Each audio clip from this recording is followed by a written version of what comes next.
예루살렘에서부터 여리고까지 유대 광야를 가로지르는 여리고길. 그 길 끝에 다다르면 광야의 오아시스로 불리는 여리고가 모습을 드러내는데요. 물이 풍부한 것은 물론 기후까지 온화해 헤롯 왕이 사랑했던 곳 여리고. 성경 속 선한 사마리아인의 이야기에서부터 여리고를 아꼈던 헤롯 왕의 이야기까지. 성지가 좋다. 오늘은 성경 속 이야기가 가득한 여리고길, 그 두 번째 이야기를 소개합니다.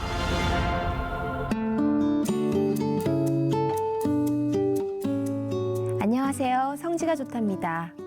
먼 나라 이스라엘에도 이분과 함께라면 가깝게 느껴지죠? 이스라엘에 계신 이강근 박사님 연결해 보겠습니다. 박사님 안녕하세요.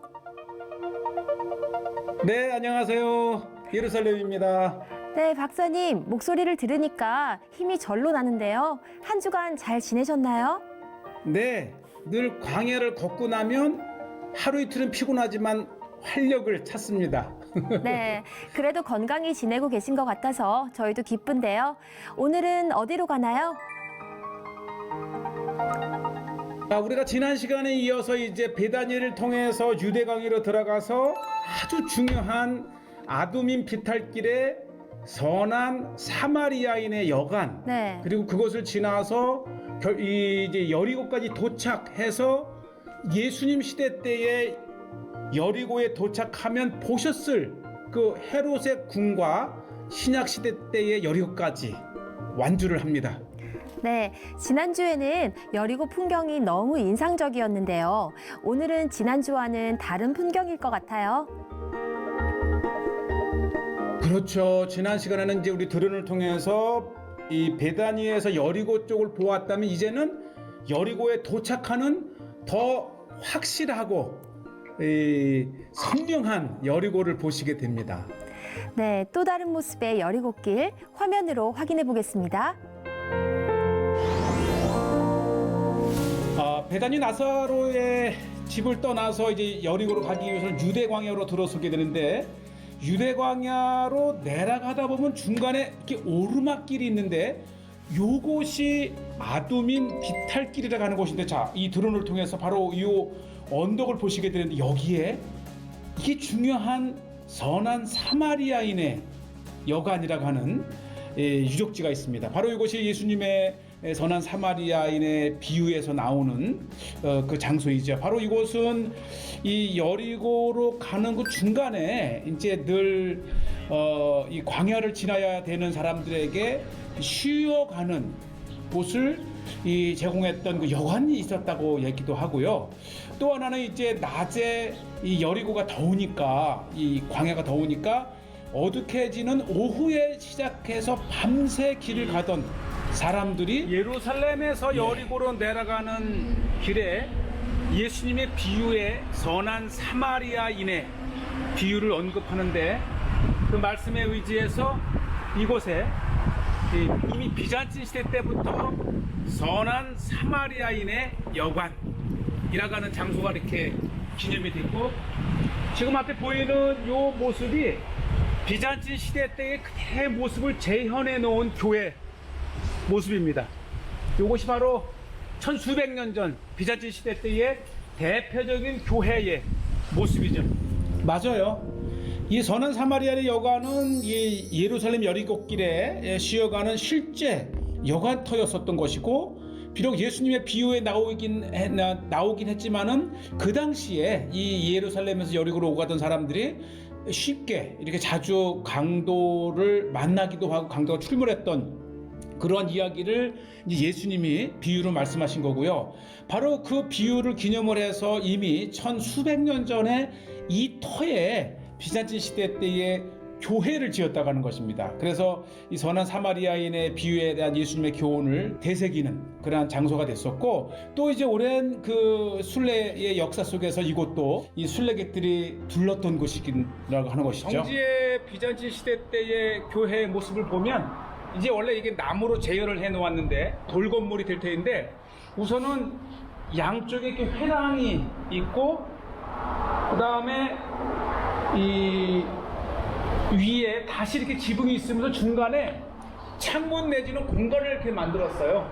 그러니까 바람이 더우면 이 바람이 이렇게 내부로 들어올 수 있도록 이렇게 한 모습이죠. 비록 나무로 만들었지만 이 비잔틴 시대 때의 아주 전형적인 교회의 모습을 이 선한 사마리아인의 여관 그 기념 장소에서 보실 수가 있어요.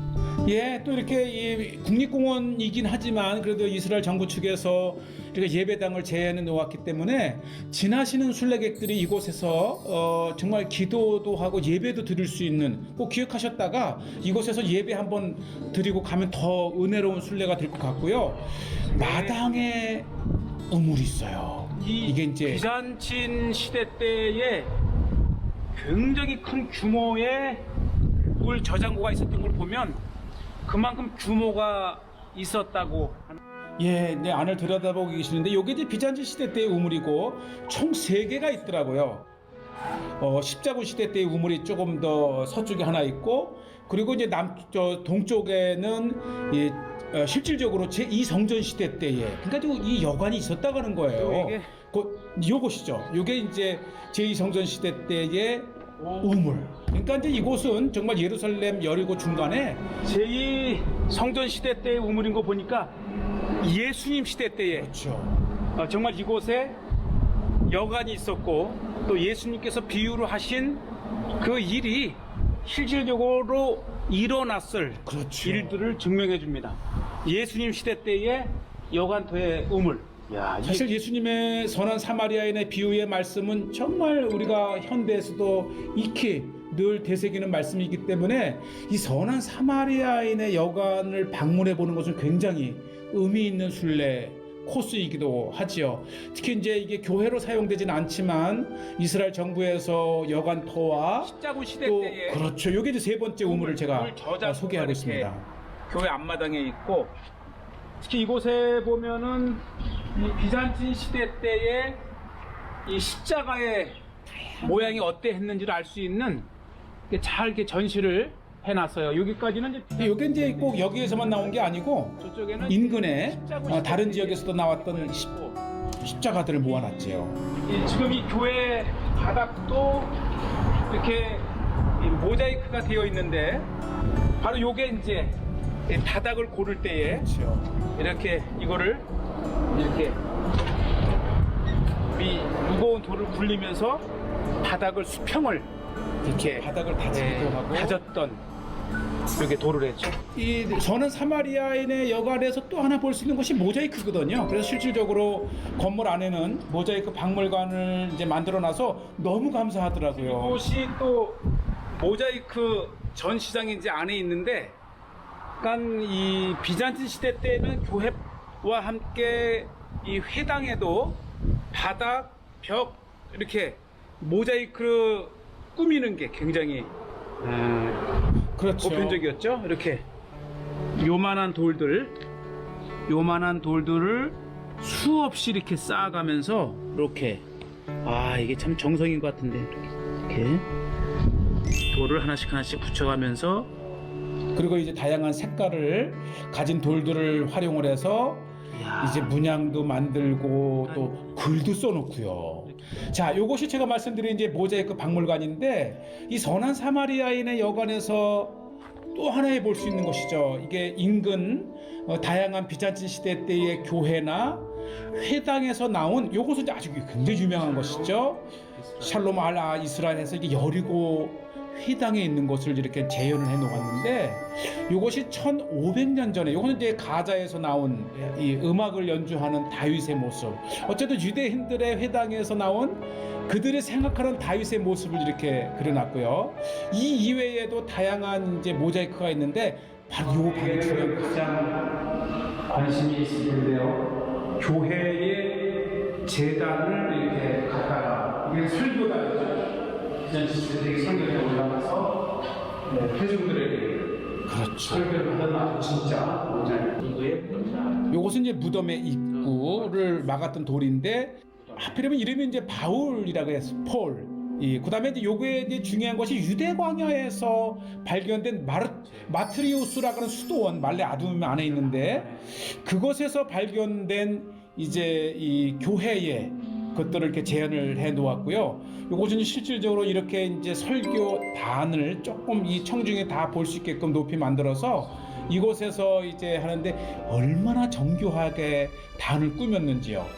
자, 이렇게 해서 이제 선한 사마리아인의 여관과 그 건너편에, 그러니까 이게 실질적으로 이 오스만 제국 때와 십자군 시대 때는 이 예루살렘과 여리고를 오가는 중요한, 이게 이제 전략적으로도 군사 요지였던 것이었어요. 그래서 이렇게 그 요새화된 오늘날 이제 검문소 같은 것을 이렇게 볼 수가 있죠. 예루살렘 사이에 이 말레 아두밈 언덕가에 이 선한 사마리아인의 여관이 있고요. 그리고 그 인근에 이렇게 요새가 있습니다. 그러니까 이 두 도시를 오가는 길목을 지켜야 했을 십자군 시대 때에, 또 오스만 제국 때에, 심지어 로마 시대 때에 그렇죠. 이 예루살렘과 이 여리고로 오가는 중요한 이 스테이션 정거장 역할을 한 곳이네요. 그러니까 이게 이제 필요했던 것이 뜨거운 여름에는 낮보다도 저녁에 이제 선선해질 때 출발을 해서 밤새 도시와 도시를 이동하는 그 여행자들이 많았다 그래요. 바로 그 사람들을 타켓으로 해서 이제 도적대들과 강도들이 출몰을 했던 것이고, 그러니까 예수님의 선한 사마리아인의 비유에 나오는 그 상처를 입은 그 여행자는 아마 그 당시에도 보편적으로 있었던 일.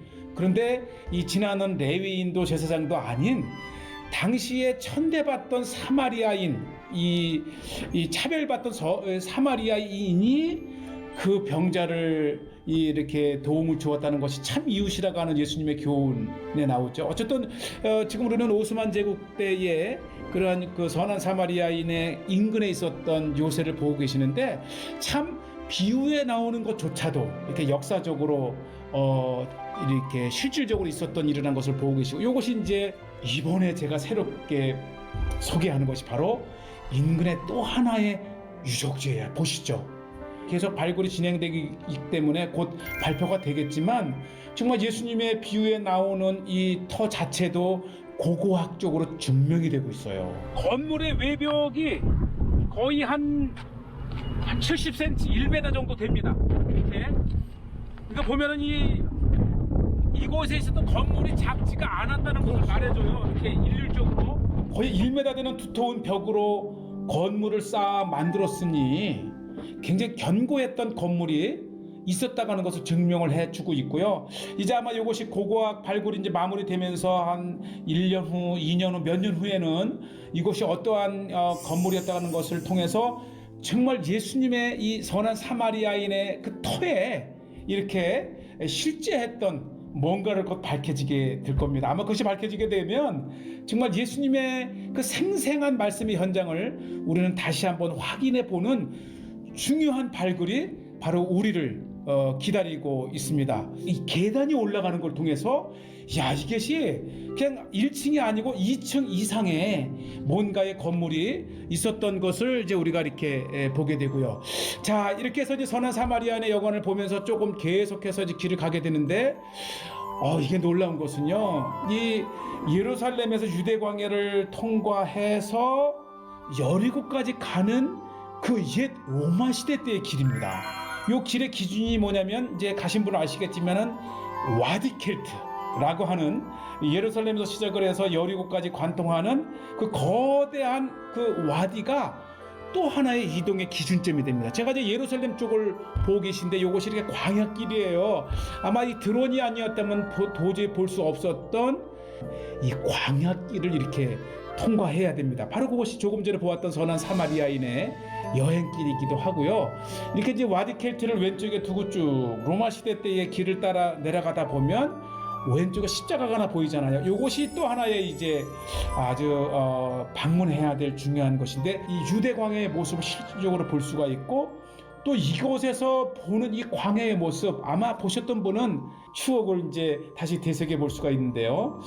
와디켈트를 따라서 거대한 물줄기, 이게 와디켈트를 그 중간에 이제 물길을 따라서 이렇게 보시죠. 정말 염소떼를 보고 계신 거예요. 조금 전에 물이 있는 곳에 물을 먹는 염소떼를 보셨고, 또 이 와디켈트가 어떻게 생겼는지, 이 물길이 어떻게 흘러가게 되었는지를 보시게 되는, 정말 드론이 아니고서는 볼 수 없는 아주 귀중한 자료를 보시고요. 유대 광야의 모습이고요.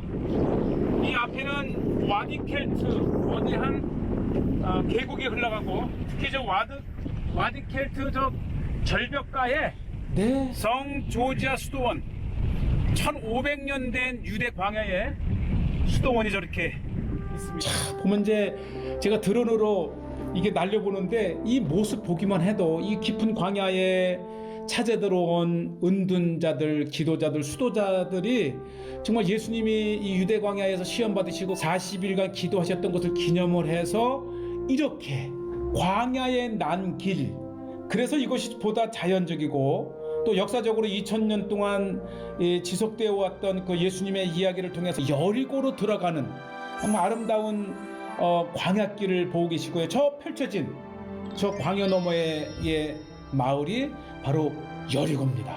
자, 이제 저는 계속해서 이제 차를 가지고 여리고로 내려가는데, 이 길을 걸으면서 드는 생각은 정말 2000년 전에 이 예루살렘과 여리고를 오가셨던 예수님께서 걸으셨던 그 길이 바로 이렇게 들어가면서 이제 여리고의 첫 모습을 보고 계신데, 아마 이 모습은 예수님 시대 때에도 보셨었던 그 길을 이렇게 보고 계십니다. 자, 여리고에 이제 다다르게 되면 이거 보시죠. 이 드론을 통해서 여리고에 다다랐던 그 모습들을 보고 계시고, 특히 이 여리고에 들어가는 입구에는 고대로부터 세관이 있었다 그래요. 삭개오를 떠올릴 수 있는데, 바로 그가 이곳을 들어가고 나가는 사람들에게 세금을 걷었던 그 삭개오를 떠올릴 수 있는 장면이죠. 탁 보이는 여리고의 이 모습이 아마 2000년 전 네. 예수님이 예루살렘에서 여리고에 막 도착할 때 보았던 모습일 겁니다. 세금을 걷던 그렇죠. 장소가 이렇게 흔적이 있다고 합니다. 아마 시청자분들께서는 이렇게 여리고로 들어올 때에 이렇게 세관이 있었다는 걸 통해서 자연스럽게 삭개오를 떠올리게 되는데, 바로 삭개오가 바로 요거 내려쓰게 되면 신약시대 때 여리고에 있었던 세리였지 않습니까? 자, 제가 이제 그 터를, 아마 이것은 이제 오스만 제국 때까지 거슬러 올라가던 건물인데, 물론 그 이전에도 건물이 있었겠죠. 이렇게 쭉 보면 여리고에 막 들어서면서 맞이하는 이 자그마한 요새 네. 또는 세관 역할을 했던 이곳의 내부 모습입니다. 이렇게 좀 보니까 이 활을 쏘거나 감시하면서 감시를 위한 요새였다는 것을 이렇게 볼 수가 있겠고요. 이렇게 해서 이제 오면 저쪽에서 예루살렘에서 여리고로 이렇게 들어오는 볼 수가 모습을 있어요. 이렇게 볼 어쩌면 수가 있습니다. 삭개오도 이런 곳에 있지 않았을까라는 생각이 들고, 이 여리고가 낮아지면서 와디켈트가에서 났던 물을 끌어오던 수로를 또 이렇게 보고 계십니다. 이 수로는 헤롯 시대 때 만들어진 것을 지금부터 한 8, 90년 전, 거의 100여 년 전이죠. 이 영국 식민지 하에서 다시 재보수를 해서 이렇게 2000년을 두고 흘렀던 물이 지금까지도 흐른다고 하는, 정말 2000년의 역사를 이어주는 수로를 보고 계시고요. 비옥하고 풍요롭겠습니까? 보시죠. 예. 정말 많은 물이 이 광야에서 솟아난 물이 이렇게 흘러 여리고를 갑니다. 그러니까 여리고가 얼마나 비옥한 도시인지를, 그렇지 않아도 여리고는 이제 오아시스처럼 물이 솟아나는 곳인데, 이 물을 끌어들인 이가 바로 헤롯 왕입니다. 그 여름에는 시원하지만 겨울에는 축 춥거든요. 바로 그 추운 겨울에 이 1000m나 낮은 이 여리고의 온화한 날씨에 그의 겨울궁을 짓고, 그리고 부족한 물은 지금 이제 보셨던 대로 와디켈트에서 물을 끌어다가 세상에 수영장도 만들고 온갖 정원을 꾸면서 화려하게 지었던 여리고의 헤롯의 겨울궁인데, 바로 이 겨울궁을 지었던 이곳이 바로 신약시대 때 여리고입니다. 그러니까 이 규모가 굉장합니다. 지금 드론으로 보시겠지만 이 중간에 와디켈트를 연결하는 다리를, 즉 이 와디켈트 북쪽과 남쪽을 연결해서 요새를 짓고 수영장을 짓고 이게 드론으로 보는 이 신약 시대 때 여리고의 이 규모가 굉장해요. 또 이 전차 이 경기장도 만들고 원형극장도 있고 다양한 시설을 통해서 아마 그 이전에 보지 못했던 이 헤롯이 이곳에 겨울궁을 만들므로 인해서 또 하나의 여리고가 이렇게 탄생을 한 것이죠. 어쨌든 우리는 여리고 성을 보기 위해서 가시는 이 구약 시대 때 여리고와 함께 오늘 아주 귀중한 이 드론을 통해서 신약 시대 때 여리고의 규모가 어떠했는지를 이렇게 보시게 되고요. 아주 굉장히 중요한 현장을 이렇게 드론을 통해서 보고 계십니다. 박사님, 여리고가 유대 광야의 오아시스 같은 곳이었나 봐요. 그렇죠. 오아시스도 이런 오아시스가 없지요. 사실 여리고가 유대 광야 끝에 있긴 하지만 유대 광야의 연장선에서 그 광야에 스며들었던 물이 이 오아시스로 탁 터지는, 그러니까 여리고 전체가 하나의 오아시스의 도시라 할 정도로 물이 많은 곳입니다. 네, 물도 풍부하지만 또 예루살렘에서 오가는 길목이 있었다면 또 지리적으로도 굉장히 중요했을 것 같아요. 그렇죠. 사실은 그 여리고가 고대 유대인들은 이 중앙산악지대로 북쪽을 오가지 않고 여리고로 내려가서 요단강을 건너 이제 요르단 쪽이죠. 요르단 쪽을 통해서 갈릴리와 나사렛을 갔고 특히 이제 요르단 암만에서 여리고를 거쳐 예루살렘으로 오는 또 구약 시대 때의 길목이기도 합니다. 그래서 이 예루살렘과 여리고 길은 예수님께서도 많이 이용하셨던 길이고 고대로부터 중요한 이 길목이 바로 여리고였죠. 아, 네. 굉장히 거대한 헤롯 궁전도 보여주셨는데요. 추운 겨울에도 따뜻했던 걸 보면 또 여리고가 사람 살기에 좋은 곳이었나 봐요. 그럼요. 왜냐하면 여름에는 오히려 높은 예루살렘이 시원했지만 겨울에는 굉장히 춥잖아요. 그래서 우리도 가끔 이 너무 추우면 한 차로 30-40분 거리에 내려가면은 여리고가 온화하고 따뜻하고 아마 그래서 추운 겨울에는 헤롯이 예루살렘을 떠나 여리고에 거했던, 아예 그 겨울 궁을 지어놓고 거했던 것이죠. 그래서 이 예수님 시대 때는 오히려 이 헤롯의 궁을 중심으로 신약 시대 때의 여리고가 형성이 되어 있었습니다. 네, 오늘 정말 많은 곳을 보여주셨는데요. 또 그만큼 여리고는 성경을 통틀어서 많은 이야기가 있는 것 같아요. 그렇죠. 특히 오늘 이제 우리 드론을 통해서 보면은 예루살렘에서 여리고까지는 이 아주 그 유대 광야를 관통해야 되는 광야길이라고 하는 것이 아마 오늘 특별히 인상 깊게 이렇게 보였을 것이고 특히 예루살렘과 여리고를 오가는 길은 유대 광야 30여 킬을 통과하는 길이었다는 것이 아마 큰 배움이었을 것입니다. 네, 30km라고 한다면 또 예루살렘과 여리고는 거리상으로는 멀지 않지만 또 상징적으로나 또 실제 분위기로나 서로 대조되는 곳인 것 같아요. 그렇죠. 예루살렘은 해발 800고지에 있는 산 위의 도시였다면 여리고는 마이너스 200, 불과 25km 직선거리에 1000m 높이가 나는 그러한 두 도시였다고 하는 것이죠. 네, 오늘도 성경 속의 여리고 많은 장소들을 소개해 주셨는데요. 즐거운 여행 감사드리면서 오늘은 여기서 인사드릴까요? 네, 다음 시간에 다시 새로운 내용으로 찾아뵙겠습니다. 네, 성지가 좋다는 인터넷으로 다시 보실 수 있으니까요. 많은 시청 부탁드리고요. 저희는 다음 시간에 다시 인사드리겠습니다. 여러분 고맙습니다.